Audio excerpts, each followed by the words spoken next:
107.5 WBLS, JusNik. And what can I say about this fella right here, besides the fact that he's paid, okay? One of the biggest sharks out there. He's an entrepreneur in so many ways, and I'm inspired and motivated by his hustle every day. Representing Brooklyn. Daymond John, what's up? What's happening? Thanks for having me.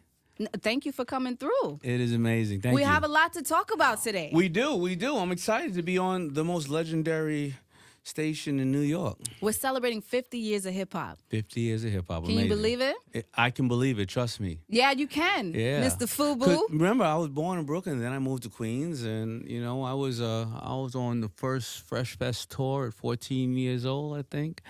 Fat Boys, LL Cool J, Eric B. Rakim. Listen. So I've been doing this for a long time, and I love it. The original pioneers of hip-hop. Yeah. And you are in that as well with Fubu. Oh, my God. Oh, yeah, absolutely. Thank you. God bless. I was sporting it like all the time. I wore my brother's clothes. It was horrible. I was a tomboy at the time. And then I got girly a little bit later on. But all right. Yeah, Fubu was my thing. So, all right. First of all, you have a book here. And we're going to talk about that. But I definitely want to talk about Shark Tank a little bit. Sure. Right? Because I want to know, how has your experience on Shark Tank impacted your own business venture? And what have you learned from the other sharks on the show? Well, I listen, I joke and say I don't learn anything, but I sit next to 4 and 5 and 16 because we have guest sharks, really brilliant people who all come for nothing.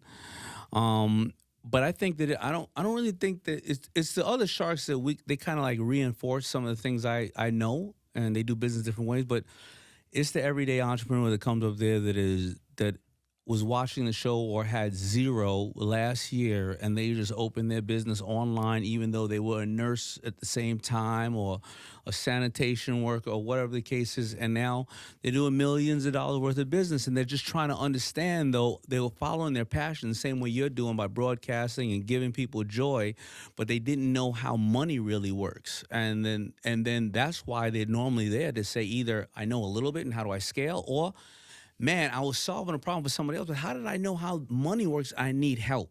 And I learned from them in regards to, hey, this is how you're doing business in a new way, and they learned from me on, but this is the fundamentals of money, and that's why obviously we're here. And those are the things that I kept learning over the last 14 years. Absolutely. And it's amazing what you do for the African-American community, because they say that, we struggle the most with learning how to balance books and be financially smart. And so you hit on all of that, and people can be inspired by it. So what are some of the most innovative or successful pitches that you've seen on Shark Tank? Well, I have the number one company invested in a Shark Tank that I invested in. It's called Bombas Socks. They came on the air. They weren't doing much. And every time you buy a pair of socks, we give away a pair to the homeless, and underwear and T-shirts. And they've given up now up to 80 million pairs out to people. But it's really because the people today, they can buy socks from anybody, and they're like, well, what are you doing for somebody else? And they like to brag now to say, well, you know what?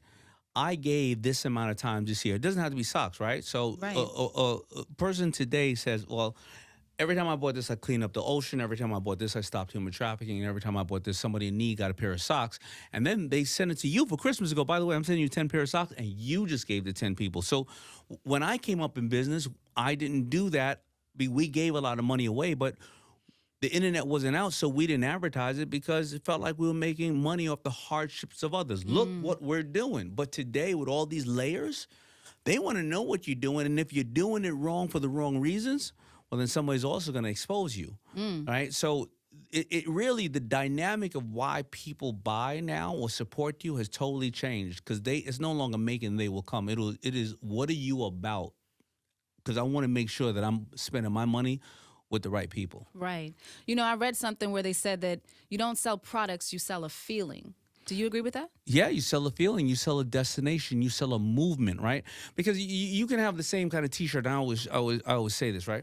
A T-shirt at Louis Vuitton could be $200, and that is silk is made from worms that are virgins and I don't know where, right? And nobody else. You sell a feeling of, I have treated myself, and nobody else is going to see this shirt, right? You can buy one at Macy's at whatever amount of money and you go, I'm part of a community. I look like the guy or the girl on the Ralph Lauren poster. I'm part of that community. So that's a different feeling, right? And then you can buy three for $20 at Walmart and be like, I'm part of a different community. I spill crap on my white t-shirts all the time, and I ain't got time to have all the special ones because I'm going to spill crap on it and I'm going to give them away. That's a different community, and you sell a different feeling. But there's nothing wrong with any of those feelings. Louis Vuitton and Walmart make the same amount of money. It's just a feeling. You're selling somebody a community. You're always selling somebody that. So when you say, let's talk about some of these big name brands, right? And we've obviously been trying to push for a Black brand that's just as big as Gucci, Louis. Where do you think what we're missing? We're missing supporting our own. Fubu still does good numbers all around the world, and only 4% of the people who buy it are African American. That's it. Why do you think that is? I don't know. It's not up to me to make that call, because for a while Fubu, like any other brand, it takes its turn, right? When I came in the market, Levi's was doing $18 billion. They're doing $3 billion now, right? So I'm not going to go, it's just us, right? Benetton was really big when I came in. Le Tigre was really big. So it happens to everybody. And maybe it is, because what happens about 4 or 5 years in, somebody says, man, I was in high school. I got 4 years full of Fubu in my closet. I'm going to college. I feel a little different now. I want to change up, right? So it's the natural progression of that. However, if you want, and when Fubu came out, there was only Carl Kanai and a couple other people. Now maybe because you have a lot of other opportunities out there. So I'm not going to break that down and know what's going on. But in the Philippines, Fubu's one of the top brands because they relate to it. In Germany, it's a big brand, and it'll go through its cycles, right? So I don't know any other way because, when fashion is whatever you want to make it. Right. And I don't think it has to be a color. If you want to support your own, that's up to you. But it really is what you want to make of it, So, listen, I'm a beneficiary of plenty of African Americans and great leaders. I'm a beneficiary of a lot of people of different colors saying, Daymond, I love the fact that you created something that was generated by African American people in the Bronx 50 years ago, but you want to share that culture with everybody. Yeah. Right? So it's all good. Do you think it can make a comeback now? Fashion always makes a comeback. I mean, if you notice, it's happening. It always makes a comeback, and absolutely can make a comeback. But my Fubu today would be different than what Fubu was yesteryear because Fubu, when it came out, there was not that many African American owners. We were always making clothes from the beginning of time. It's just we were made by us, but a lot of people didn't know that, right? Right. And today, Fubu would probably be, if I want to make it really big, it would be you're a young man in college and you're a woman in college, and what you do for $200, you get $500 worth of Fubu, and you're the only two in that university that can sell it. And when you sell it, as you sell more and more and more, we issue you out more digital platforms to understand more of social media, finance, and various other things, and create more. And you can bring in people who are in high school to come up and be those next representatives. Because today, my version of Fubu is what you said, giving more financial intelligence, because it's not novel now to see a person of color somewhere in fashion. Thank God. I love that. Yeah. Right? So now it would be more about how can we empower each other? And it doesn't have to be African American, because I think that the beautiful part about us is when people start to understand how beautiful we are and relate to it. I think rap, there's two genres of music that dominate the world, rap and country. Why? Yes. Because it is the voice of the poor. Right? And rap becomes bigger than country because country, generally you need to harmonize and play an instrument, right? And I think that is what globally dominates because people all around the world says, I have the same plight in my country that you have, and it's the voice of the streets. And the voice of the streets will always be raw. Absolutely. Whether in design, whether in music and everything else. And I love sharing our culture and rap. But you really think about it, Fubu is the top maker of goods exported from America owned by people of color. It is the number one exported product. Now we're not talking about music and other content of goods. It's the number one exported product in this country's history. Well, I'll tell you, if you put it back out, I would buy it. All right. Like All right. I'm Well, maybe we'll looking put for some new stuff something. out here. I mean, we just did collaboration with Puma. We did some collaborations Forever 21 and various other things. We love doing drops. Yeah. But yeah, we have a great suit collection. Yeah. So yeah, you can always check it out. And we're always putting stuff out here, and they're doing great collaborations. There you go. And I also own the brand Coogee as well, and That's Etonic right. and various other brands that people love to support. So we're having a good time. Yeah. I mean, if you notice, the world is back in color. You know, Yeah. how everything recycles itself. Of course. And it's just a colorful world right now. So I think it would be a perfect time, you know. It is. Maybe tweak the logo a little bit. We'll talk about that a little All bit right, later. we'll get to but, that. so you spoke about financial intelligence. And I have this book here. Yeah. Let's talk about it. Little Daymond Learns to Earn. Little Daymond Learns to Earn. And look at this color. This There's a young man person of right color here on there. looks like you and me.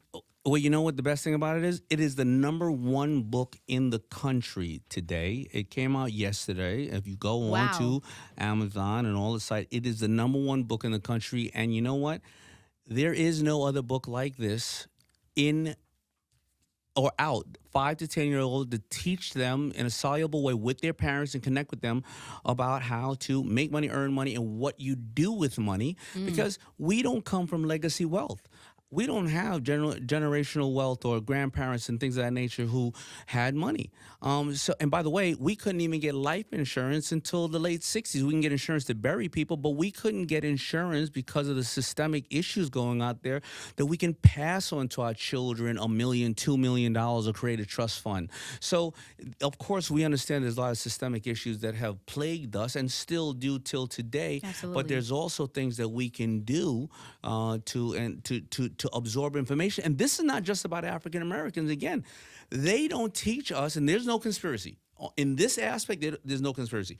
They do not teach us anything about financial intelligence as children because we are going with the old school system when we were in the industrial age. They taught you how to have a craft because we were building ships. And they taught you how to be a good employee because there were a lot of large corporations. So if you don't understand financial intelligence, and then at 17 years old, you can acquire $700,000, $800,000 by this time. This time when you're 17, if you're a kid now, of student loans and debt that you won't be able to pay off till you're 50 years old. Well, you're always going to be. You're going to be the person playing Monopoly, and you never collect $200 when you pass go. Right, and that's going to create a lot of bigger issues. Right, that's going to create when you have shortage of capital in the house or anything else like that. You have domestic violence. Right, you have poor eating habits because the cheapest things to buy in this country is what they sling all day: butter, sugar, and salt. Right, but if you understand as a child financial intelligence in simple ways, right? When you do that, you see, a children's book is not something like I read Catcher in the Rye when I was a kid. I threw it away. What am I reading this for? Right. But our children, they want to read the book once a month, once every other month. So just like when you talk to your kids and you go, and they're lying, you go, well, remember the book, The Boy Who Cried Wolf. You can do this now when they're like, oh, I want this. Well, what did little Daymond and his crew do to get that? So we're teaching them something, and this is critical. I got a little 6-year-old girl. I'm tired of reading her books about ponies and princesses because why does my little girl have to think about having a glass slipper and somebody one day is going to save her, or slaying a dragon somebody one day, or throwing her hair out of a castle, and she better not live with 7 dwarfs. You know what I'm saying? So why do I got to tell her that? Right. I got to show her how to make her own slippers. I got to sell her own slippers, and I want the prince to walk into her store or the building she owns and say, damn, who owned this building with the slippers? Or our little boys. I don't want them thinking webs are going to come out there. I want them to think they can fly, but they don't need to have the Avengers and create something to go against Thanos, this massive, nasty person. You know what they do? They come up with super friends. They tap into like me and my 3 Fubu partners and create something great. Or me and my 4 Shark Tank partners and come up with something great and make money and have fun and solve problems. And that's all I'm trying to show people because they don't teach us that in school. They absolutely don't. And I think this book is imperative, is super important for them to learn at a young age. And I feel like the problem is, when we do pass go, we collect the $200, we spend it. We do. We're not used to having. So it's like, I got it. What I do with it next? Some people don't know how to invest. They don't know how to invest, and it's really easy to invest. With the first time, if you want to invest right now and you want to get into investing, you know what you do? You take your phone and you know all those Instagram accounts you follow about travel or food or bags, whatever the case is. Follow 20 accounts that talk about investing or financial intelligence. Do not buy anything from it and just follow them for a year. And I promise you, after scrolling to them, because you know you look about half an hour in the morning, you touch your phone 240 times a day, Mm. you can't believe how much you're going to know about investing. Investing is super simple. It's not sexy. If you get deducted from your bank account or your check $100 a month right now, and it goes right to the market, and you're 18 years old, if you put it in the market and never look at it again, it will be worth $1.5 million when you're 65 years old. Mm. Simple as that. If you want to learn about investing and know about it, well, Apple right now is 30% off. So what would you do if you put money in the bank right now? You would get 6%. If you put $1,000 in the bank, you would make 1,060. If you put it right now into Apple or Amazon or Tesla, they're all 30% off. You would then turn around. They went just back to where they used to be. That would be I don't know, 1,300. Right? The same exact amount of money. And so I buy things when I invest, things that if it went away, it would disrupt my life. Mm. You see, when you invest in Amazon, ain't nobody running back to the mall. And if you don't like Amazon from the boxes, well, you're not going to eat at Whole Foods. You're not going to use Ring doorbell. You're not going to watch Amazon Prime. So where's Amazon going? It's not going to. What about Apple? You're not going to have an iPhone, a watch, and a computer, and an iPad, and watching Apple? So if we have a shortage of gasoline and Tesla has a waiting list, I don't know how long, you think Teslas are going away? Mm. I buy things that will, if they go away, they'll disrupt my life. We can talk about Zuckerberg all we want, but he's touching 2 billion people on the planet. You know the kind of data he has? Talk about him all you want. Let him erase all your pictures and everything you got on your Instagram account, WhatsApp, and your Facebook. You're going to call him. It's going to be a definite misunderstanding. It ain't going nowhere. So I'm teaching people this type of stuff, and we think it's difficult. It's not difficult. It's simple, but nobody's talking about it. Mm. So interesting. You mentioned Mark Zuckerberg. So I had a situation with my Instagram account. Got deactivated because they said I was impersonating someone else other than myself. Mm-hmm. And so it gave me a reality check on how much we depend on it. And for Mm-hmm. those who conduct business, how easily they could just take it away. They can. And how can people reach out and touch, your business? How can they get in touch with you? So, what would you say? Let's amp it up a little bit. Let's talk about the future, right? AI. Are you into AI? Of course. VR and all of that. Where do you see industries and technology going in the future, and how are you going to get into that?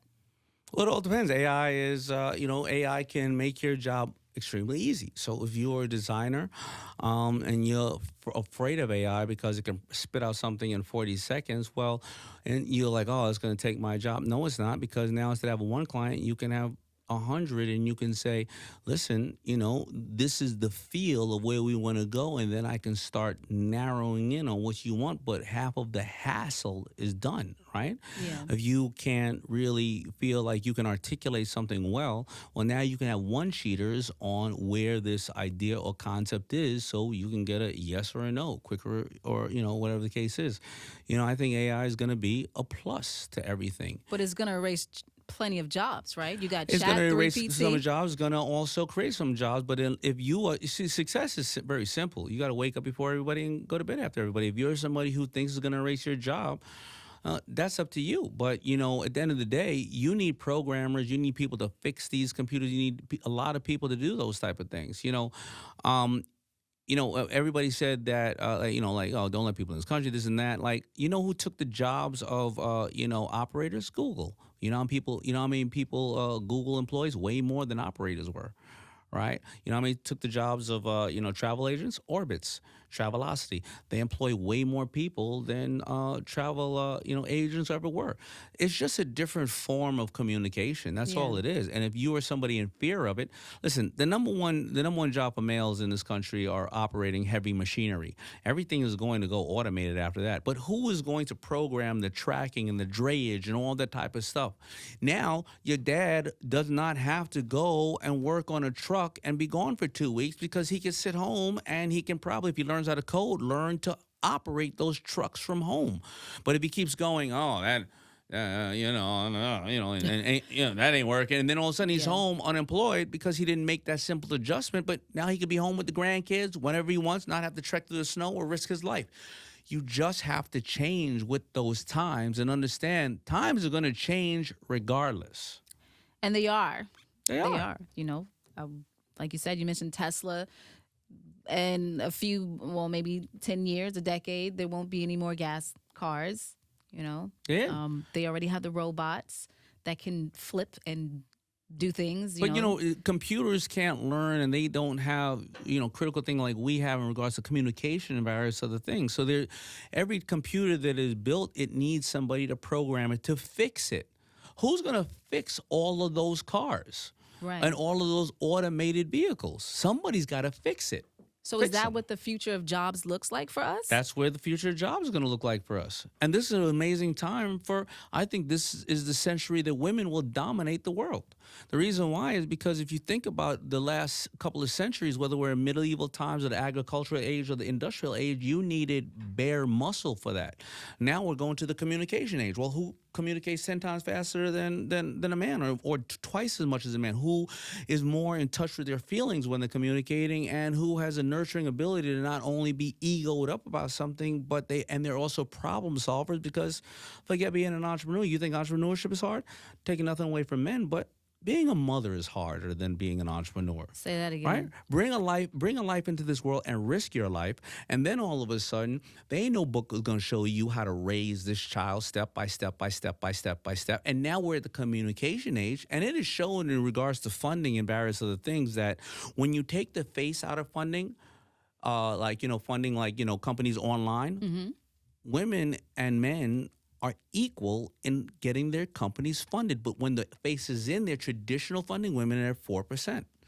Right? So you're going to start to see a lot of domination happening. Now, are you ready for it? And for all those people out there who would think that a woman is supposed to get less, well, then thank God, because I'm going to pay a woman equal.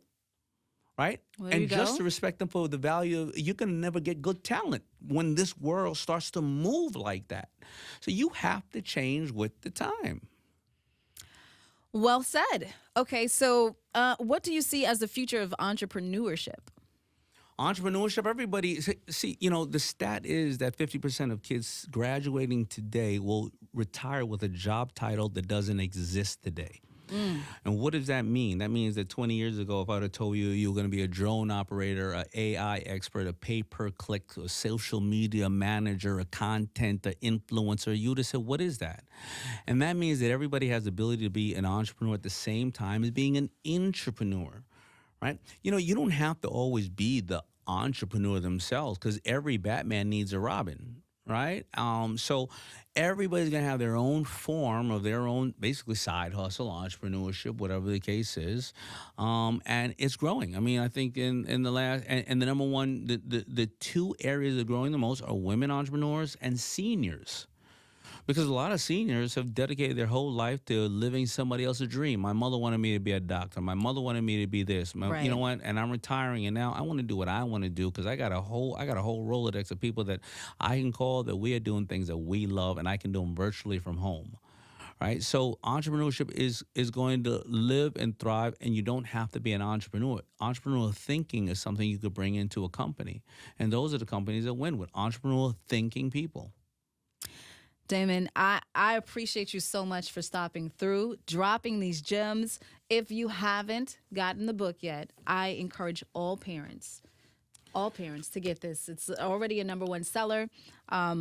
So what do you want to say to your fans and to people who follow you? I want to say thank you. And I got to tell you, this is going to be my legacy. It's not just about a book. I have been fortunate enough to share a culture that was very good to me called hip hop around the globe. Then I was fortunate enough to be on a show for 14 years and to show the American dream is alive. And I'm going to go to the grave with those. But this is what I'm going to go to the grave with, because this is a movement America has voted. It's the #1 book in the country right now. And what I want this to do, and my little girls, when they're burying me, I want them to say, my daddy got a movement started where other celebrities, banks, organizations said, let's top what he's doing because you know what? The New York City school system is doing better now because the kids have financial intelligence. Let's do that in Atlanta. Let's do that in Detroit. And I want everybody, make it a fad. I don't care what you want to call it. Start doing it and changing this whole concept of our kids not knowing this and teaching our kids how to understand how $3 works. Here's how $3 million, $3 million, $30 million works. It's very simple. Because by the way, I almost went bankrupt 2 times when I was broke and 1 time when I had 10 million in the bank. Wow. The stat is that 65% of lotto winners and athletes are bankrupt 3 years after leaving the league or winning the lotto. So making money does not matter.